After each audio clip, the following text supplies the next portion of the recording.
যারা এ ধরনের প্রোপাগান্ডা চালাচ্ছে তারা খুবই উগ্র, খুবই অসহিষ্ণু, খুবই মানুষের বাকস্বাধীনতার বিরুদ্ধে। ধর্মের নামে এরা ফ্যাসিবাদ। হিজবুত তৌহিদকে মিটিং করতে দেবে না, প্রতিহত করতে হবে, প্রতিরোধ করতে হবে, অমুক এলাকায় কে কে আসো সবাই বেরিয়ে আসো, এই কথাগুলি তাদের উগ্রতার প্রকাশ পাচ্ছে। তারা যে সত্যিকার অর্থে আল্লাহ রসুলের ইসলামের কথা বলছে না, এটাই প্রমাণ। কোরআন কি বলছে দেখেন, কোরআন বলছে যে মনোযোগ দিয়ে কথা শোনো, এর মধ্যে যেটা উত্তম সেটা গ্রহণ করো। ওকে, কোরআন কিন্তু বলেনি যে শুনবা না, কানে আঙ্গুল দিয়ে থাকো।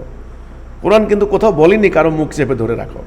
কোরআনে আপনি কোথাও পাবেন না, ঠিক আছে? কোরআনের পাতায় পাতায় আছে কথাগুলি। শোনো, দেখো, তারপরে মনোযোগ দিয়ে শোনো, উপলব্ধি করো, চিন্তা করো, গবেষণা করো। কোরআনের পাতায় পাতায় আছে।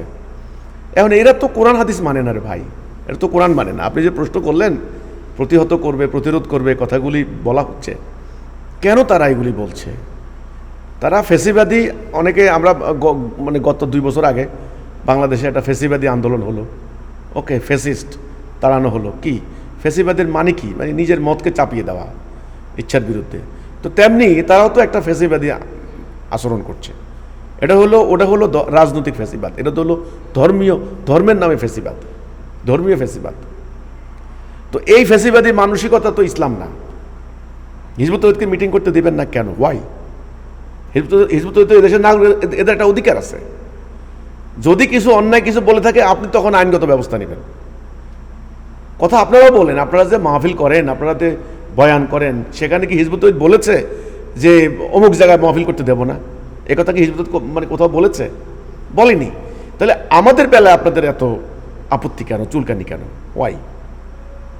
আপনারাও বলেন, আমরাও বলি, জনগণ বিচার করুক কোনটা ন্যায্য কথা, কোনটা ন্যায়সঙ্গত কথা, কোনটা দরকারি, কোনটা বেদরকারি, আমরা কি ঠিক বলছি নাকি ব্যাঠিক বলছি। এই যে সোশ্যাল মিডিয়াকে ব্যবহার করে এই ইহুদির দালাল, খ্রিস্টানের দালাল, ইহুদি চক্রান্ত, এই যে মিথ্যা কথাগুলি বলা হচ্ছে, কেন আমাদের কথাকে ওরা এত ভয় পাচ্ছে কেন? ওরা যদি সত্য হতো তাহলে ওরা তো আমাদেরকে ভয় পাওয়ার কথা না। এই জন্যে আপনি যে প্রশ্ন করলেন, যে আমরা দেখলাম সুনামগঞ্জে সমোহনীতে এরকম আমাদের একটা সমাবেশের আয়োজন করা হয়েছে। জনগণ খুব স্বতঃস্ফূর্ত এখানে আসার জন্য। আমরা কথা বলবো, আমাদের কথা বলার অধিকার আছে, এটা আমাদের বাকস্বাধীনতা, এটা আমাদের মানবাধিকার। আমি প্রশাসনকে বলবো, এই ধরনের যারা হুমকি দিচ্ছে বা অপপ্রচার চালাচ্ছে, মিথ্যাচার করছে, এদেরকে আইনের আওতায় আনেন। এদের অধিকার নাই বাংলাদেশকে এরা মানে একটা অস্থিতিশীল রাষ্ট্র বানানো। এই হচ্ছে কথাটা। আর হিজবুত তৌহিদও কিন্তু সব ক্ষেত্রেই তোমরা খালি প্রতিহত করবা, প্রতিরোধ করবা। আমরা কি করবো? আমরা কি আঙ্গুল চুষবো বসে বসে? আমাদের তো কিছু করার আছে, তাই না?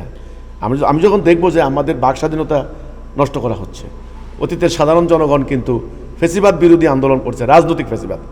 এবারে কিন্তু জনগণ নামে, ধর্মের নামে ফ্যাসিবাদ বিরোধী আন্দোলন হবে, ধর্মের নামে উগ্রবাদ বিরোধী আন্দোলন হবে। তুমি ধর্মের দোহাই দিয়ে যা করছে তা করবা, তা হতে পারে না, ঠিক আছে? ইসলামের কথা বলার অধিকার আমাদেরও আছে, কোরআনের কথা বলার অধিকার আমাদেরও আছে। তোমার পছন্দ হয় না, তোমার মতের সাথে মিলে না, তোমার ফেরকার সাথে মিলবে না বলেই তুমি আমাকে কথা বলতে দিবে না, এই ধরনের উগ্রতা বাংলাদেশে সহ্য করা হবে না। আমি সরকারকে বলবো, প্রশাসনকে বলবো যে যারা অপপ্রচার চালাচ্ছে তাদেরকে আপনারা আইনের আওতায় আনেন, আমাদের মানবাধিকার সমুন্নত করেন, আমাদের বাকস্বাধীনতা সমুন্নত করেন। এই হলো আমার কথা, এছাড়া আমার কিছু বলার নাই।